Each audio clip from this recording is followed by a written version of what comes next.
Good evening and welcome to NAZ Today. I'm April Hettinger. Thanks for tuning in.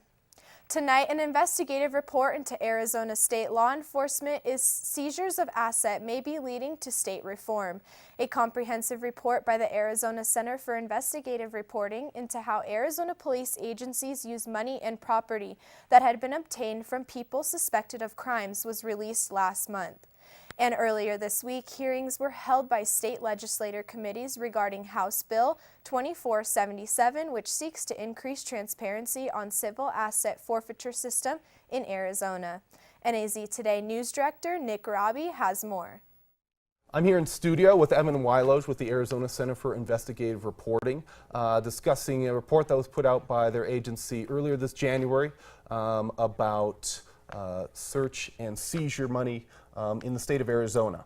That report was come out in January with the byline with Emily L. Mahoney and Agnell Phillip, and update that just came out this week by Jim Small. But you're part of this organization, the Arizona Center for Investigative Reporting, and oversees both of these reports, correct? Correct, yeah.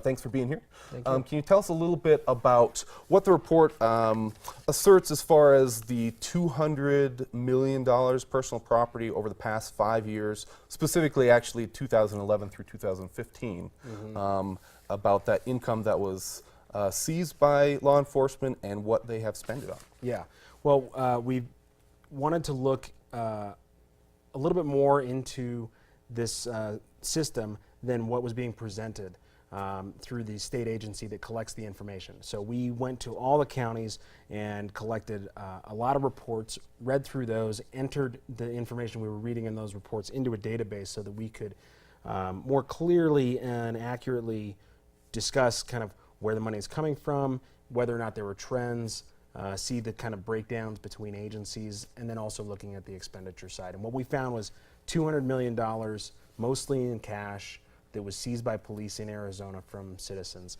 And this is normally done when they believe that there's been a crime committed using some asset, and then they can seize that asset.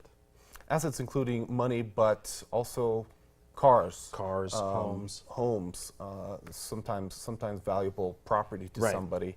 And the process that is set up, and this is somewhat unique to Arizona, which makes the problem even more challenging for anybody involved with this, the process of getting that property is very complex. Yeah, so if people want to get this stuff back, they're dealing with, on the one hand, perhaps a criminal charge that they have to deal with on the criminal side, but then this is a totally separate track. It's a civil asset forfeiture action, so they have to go into court separately to challenge this. And when they do that, if they are not successful, they might end up being on the hook for attorney's fees that are far higher than even the value of those assets. So it can create a system where people just make the calculation not to even attempt to challenge these.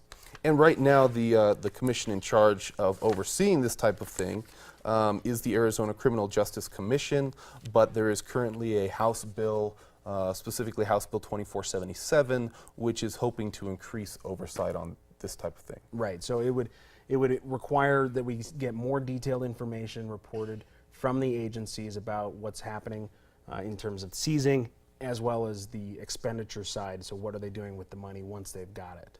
Now, that was the hearings on that bill were actually this week, and how are things looking? So it passed through both committees that it was assigned to in the House. We expect it to go up for a House vote among all members. If it passes there, repeat the process in the Senate, and then it'll be on to the governor's desk. We'll see. We're going to be closely watching to see what happens with the bill. Yeah, we'd like to follow this along and see how it goes. Thank you so much for being here, Evan Wyloge with the Arizona Center for Investigative Reporting. Thank you.